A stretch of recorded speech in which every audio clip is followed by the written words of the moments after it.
Hello and welcome to another painting video. In this video I'll be painting these two funny looking goblins for a Pathfinder campaign which I'm currently playing. Me and a buddy are two goblin brother cultists.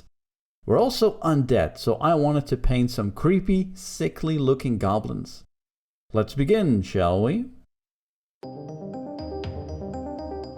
I start with priming the model black using Vallejo Black Primer. I make sure I coat everything evenly.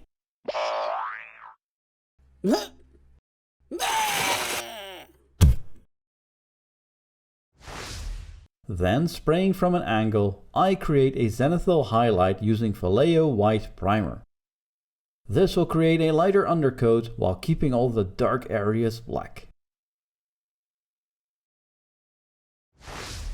Switching to the brush, I shade the skin of the goblins with Mortarion Grime, creating a base for sickly looking skin while still keeping a greenish hue because they are goblins.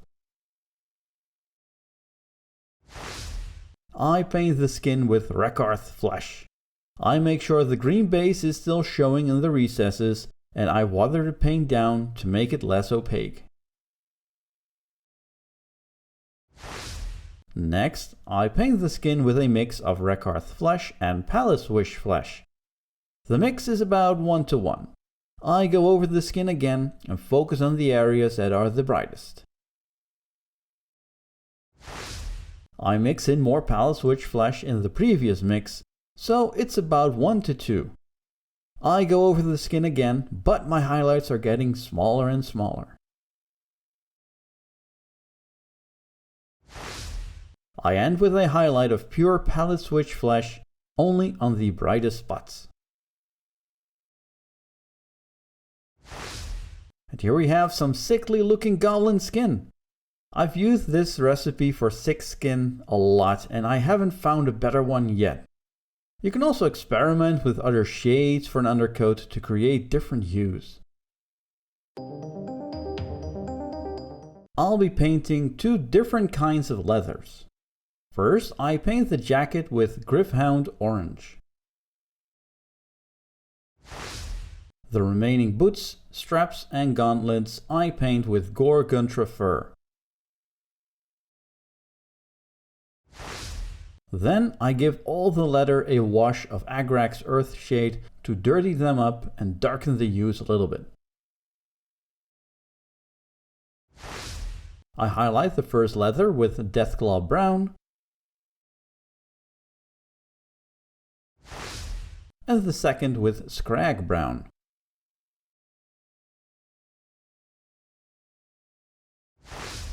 Then I finish with a highlight on all the leathers with Karak Stone. This will give it an aged and weathered look.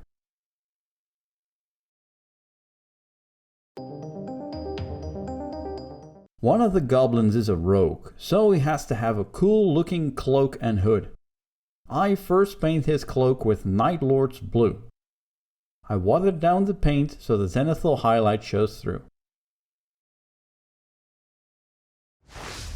I then shade the cloak with Leviadon Blue. I also keep this watered down. Then I add a couple of highlights. First, I bring back Nightlord's Blue.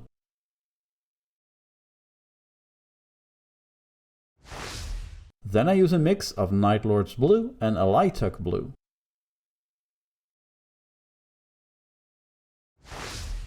I keep layering with Alaitoc Blue.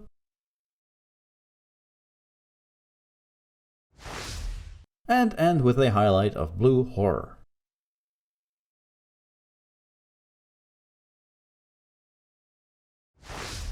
I like the way this cloak works with the outfit and the undead skin. A pure black cloak might have been a bit too boring, so keeping it in a blue hue makes for a more interesting model. All the knives I paint with Basilicanum Grey.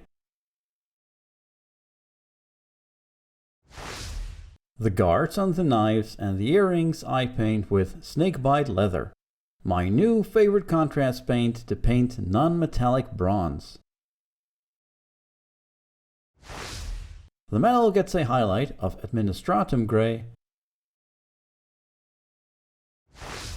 and a second highlight of Ulthen Grey. The bronze gets a highlight of Hobgrot Hide and a second highlight of Dorn Yellow.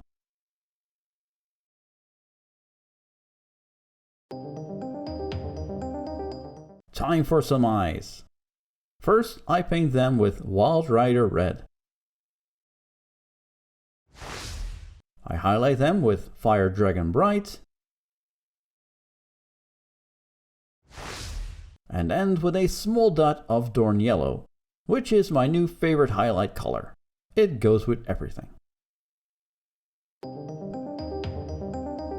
The base gets a coat of contrast paint Garaghak's Sewer. It's a really nice dirty looking brown that really appeals to me. I dry brush / highlight Baneblade Brown on the base. And to add some variety to the base, I add some flock and some foam moss. I wash the flock with Agrax Earthshade to make them blend in a little bit more with the base. And here we have the brothers Dirt Drinker and White Giant, two sneaky gobos who also worship Yog-Sothoth. And they eat vegans! It's a very different experience painting these kinds of miniatures. The plastic is softer and the details are not very pronounced. Even with the zenithal highlight, it's difficult to make out details on this model. Everything sort of blends together. For my next video, I'm going to take a trip about 40,000 years into the future, where I'll be painting a kill team called the Blooded. In the meantime, be sure to check out my Instagram, where I post pictures of current projects and behind the scenes stuff. But for now, thanks for watching.